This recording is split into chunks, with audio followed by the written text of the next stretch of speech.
Ramona Flowers has 7 evil exes, all of whom you must defeat in order to date her. What?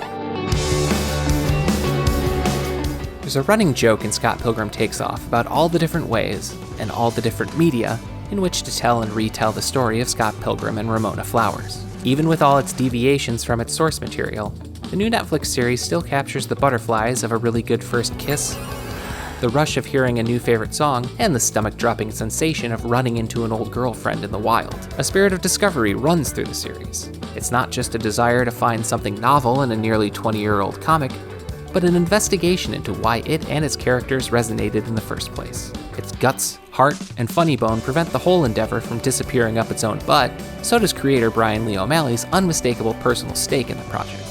It's more than the allusions to vintage games, music, and bits of Canadiana laced throughout all 8 episodes. There's a sense that revisiting Scott Pilgrim at this stage is almost a form of therapy. Scott Pilgrim.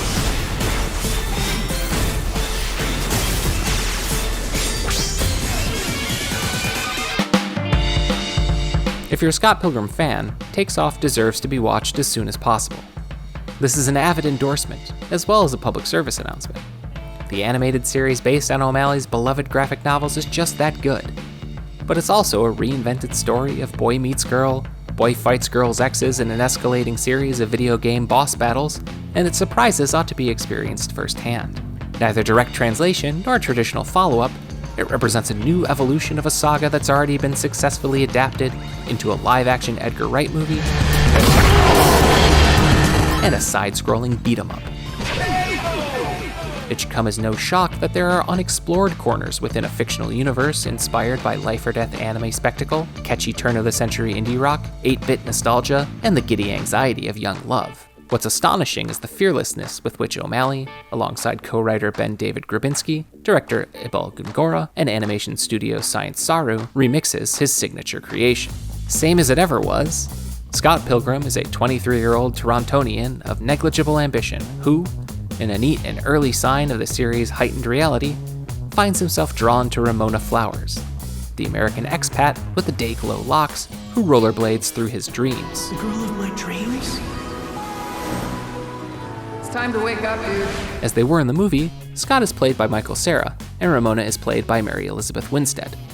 As they were midway through the comics run, Scott, Ramona, and friends are rendered in a rounded, bug-eyed style that lends itself well to exaggerated reactions and the sense that they're all a bunch of overgrown children dodging quote-unquote real life, playing in bands, trading quips, and working dead-end jobs until external factors shove them to the next level of responsibility and accountability.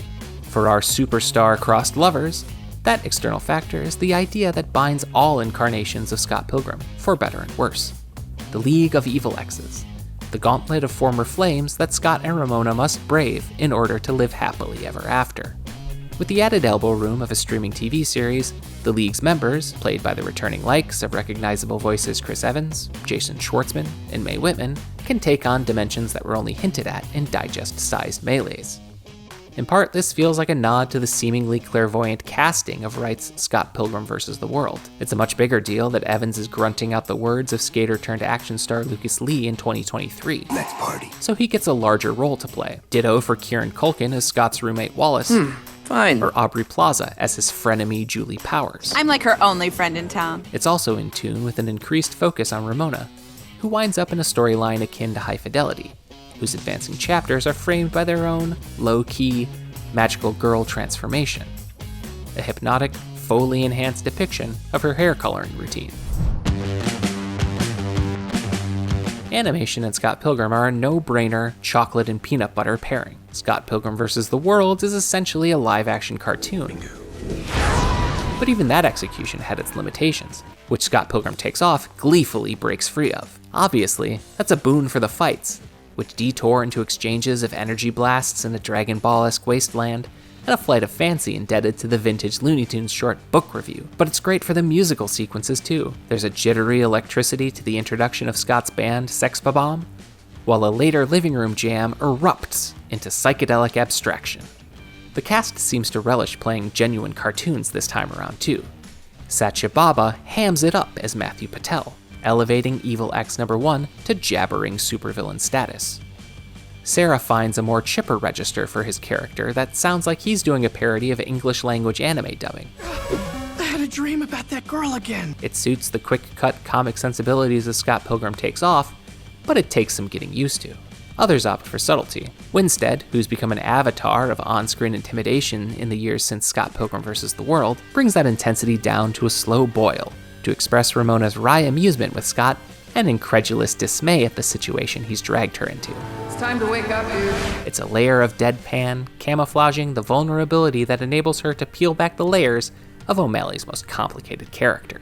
Like any number of recent Legacy-quels, this continuation of a dormant series is ultimately about the past, and how there's no outrunning it.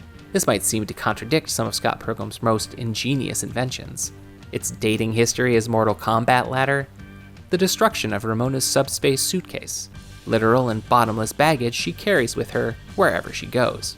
But even the evil exes thing starts to wear a little thin by the 4th or 5th volume of the comics. If the Netflix series faithfully adapts anything from the books, it's the feeling that the characters outshine the flashy concept that brings them together.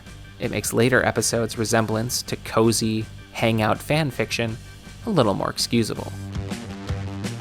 With a decade plus of perspective and a fresh, animated lens, Scott Pilgrim Takes Off radically argues that the past is something to be accepted, not defeated. You went on one date. How good could it have been?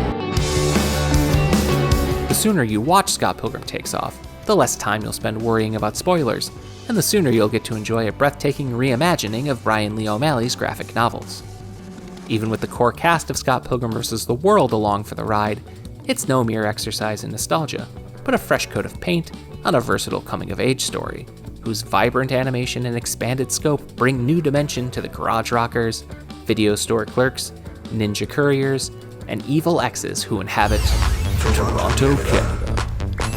Not too long ago.